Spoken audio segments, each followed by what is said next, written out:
which is our app reviews. So here we go with the app reviews.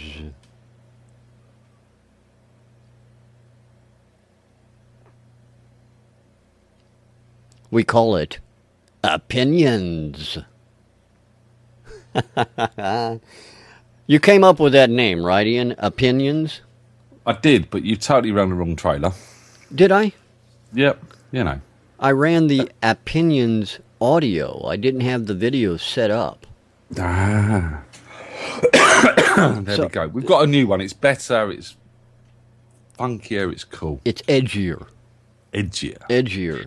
You know, think the Edge in YouTube, but think about Ian in that kind of thing. So we can edit that in post. Yeah.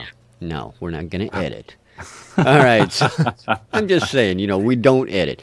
Now, Ian, I know you have an interesting app. I'm going to let you go first because this app is, like I said, an app I don't have any idea of how to use or anything else. So why don't you tell us a little bit about it? Well, I've chosen Adobe Photoshop Touch. Now, by trade, I'm a graphic designer, and Photoshop is one of the main tools that I use virtually every day in my job to get publications out or, you know, just retouch pictures for artwork and bits and pieces like that. And a lot of indie artists now are sitting at home doing their own artwork, you know, manipulating their own photographs, and Adobe Photoshop Touch is a fantastic rendition of the true Mac Photoshop. So let me just show you a bit of this. I mean, we'll start with a picture that we've got in the library. Let's find something interesting to play with. That's perfect. So there we go. There's the richest pick photograph. Of course you'd select that. Of course I'd select that. I hadn't pre-planned this at all, Rich. And let's just walk you through some of the functionality. I mean, you've got your standard marquee tool, which you'd expect in Photoshop. You've got your lasso tool, again, which you'd expect lets you select areas. You can just draw around that. That gives you your selection there. We'll just deselect that. You've got your magic wand tool, so you can just select certain areas of certain colours, like so. And you can change all the tolerances and the modes on that. You've got your paint tool, so we can, if we had a colour, there we go, we can put some white in there, for example. And so you can change your colours and do all sorts of funky stuff there, as you can see, all your spectrums to play with. Oh, that's green. I tell you what, since it's Rich's pick, we could, you know. I see where you're going here. I'm not sure I like it, but I see where you're going. Let's just deselect that, and then we could, you know, just put a bit of that in there or something like that. I knew you were going there. So it's now if you can't. Now you got to understand, people who are listening to us on the radio can't see what he's doing.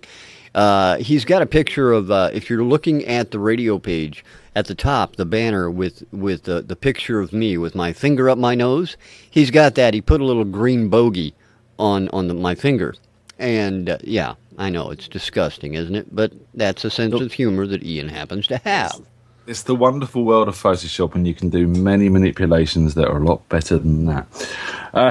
You've got your standard cloning tool. I mean, the cloning tool is something I use a lot of in my job, so you can go there and say, right, okay, we don't really want the clock in here, so let's get rid of that clock.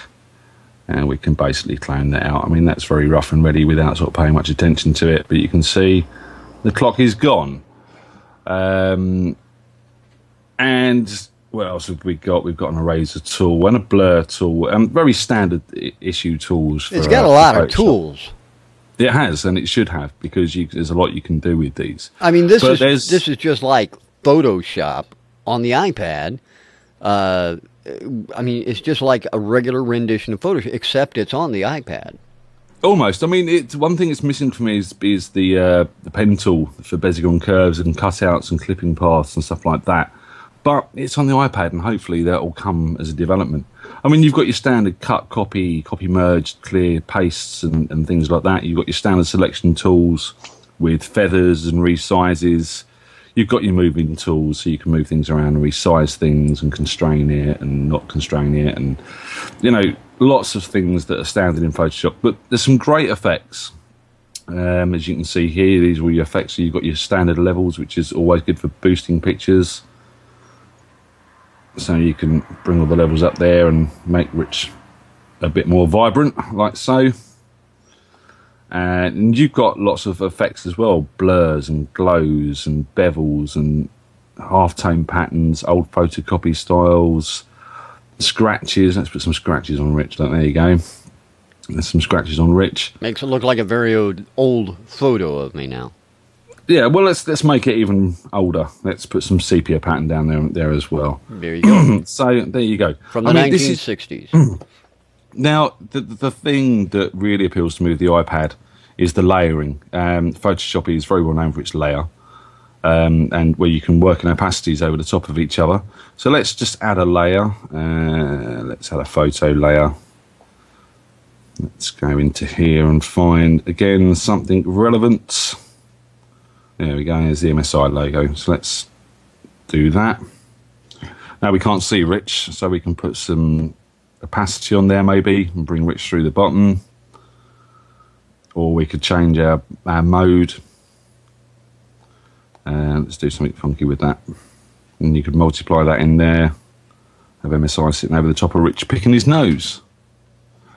Fantastic. Lots of good stuff. That's quite nice as well. That's the overlay and the difference.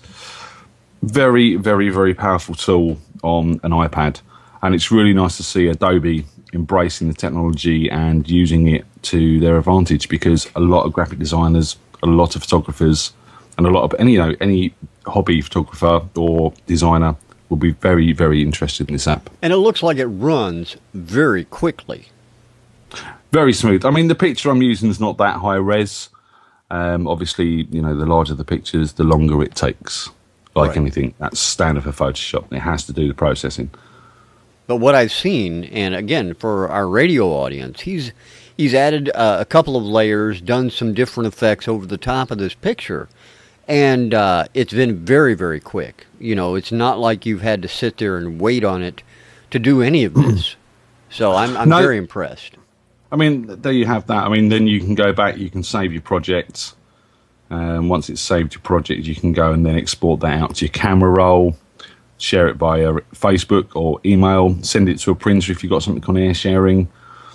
So much you can do, duplicate things and obviously trash stuff.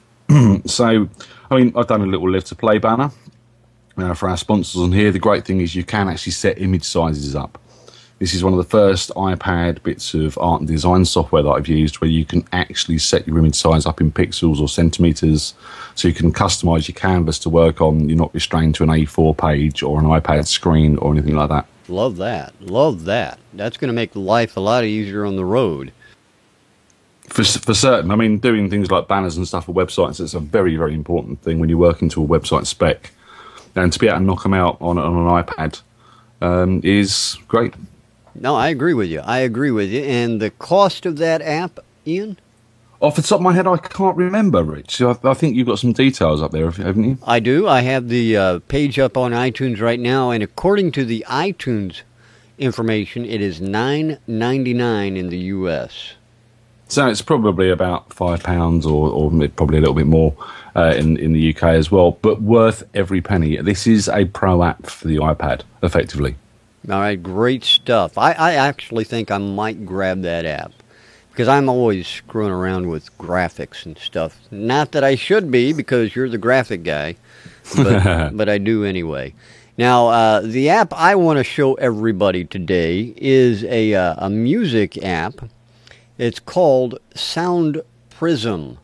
SoundPrism, it doesn't look like a whole lot when you actually look at it on the iPad, but it does a lot. And it's a neat music app. Across the bottom, now let me see if I can show you here where the mouse cursor is. Of course, we're doing these screen shares using another application called Reflection. And maybe I should review that. Well, we're reviewing it as we speak, yeah, aren't we? we kind of are. It allows us to share the iPad screen out to our Mac systems. And in this particular instance, I have SoundPrism here shared out across the wireless network. And what it does, it just allows us to, in fact, let me pot up some audio here, and hopefully this isn't too loud.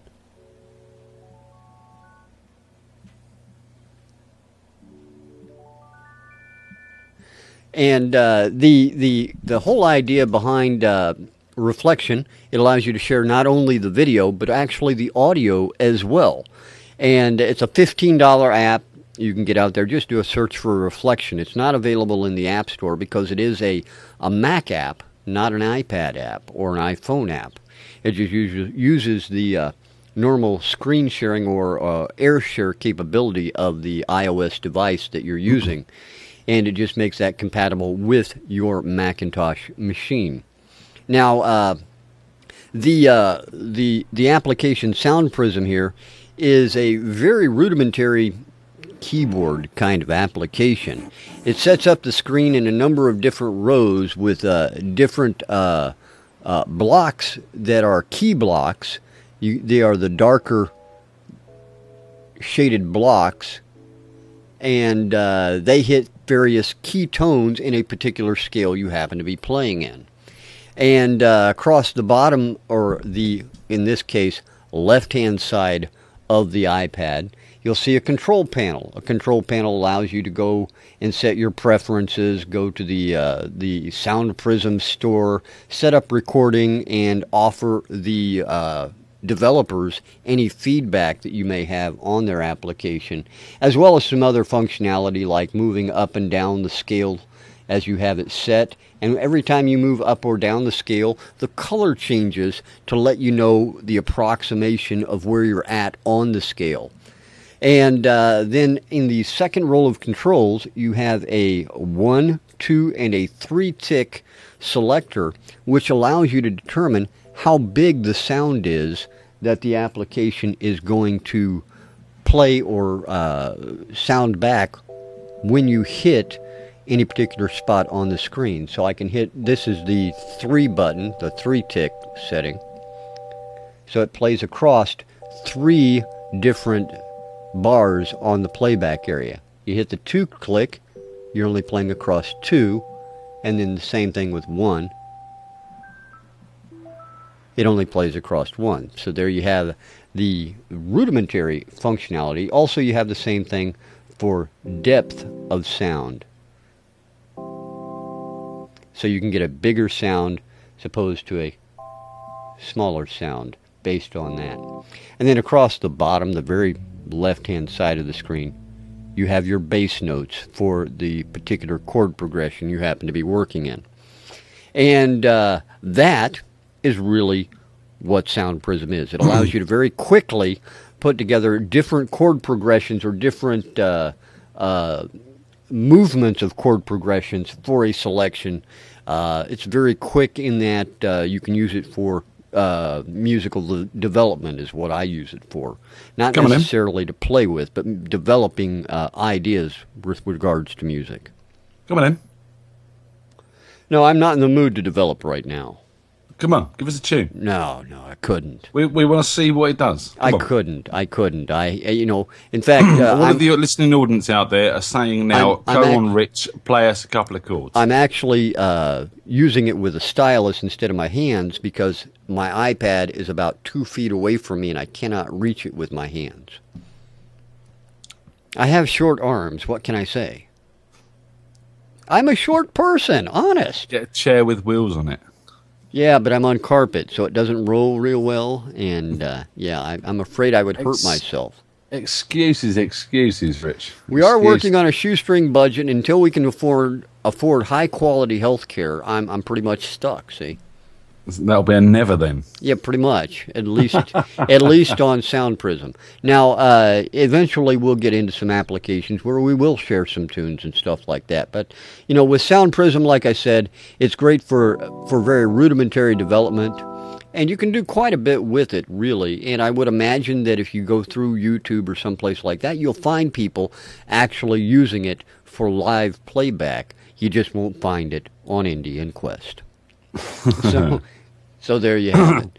So those are our 2 apps. In fact, the SoundPrism, I should tell you, is available in the iTunes Store, and it is free. Doesn't cost you a dime.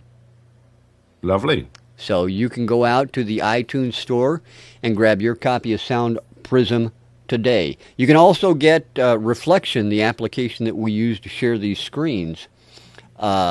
Again, do a search there out on the web. Just do Reflection app, and you can find that for, I believe it was $15 out on the web.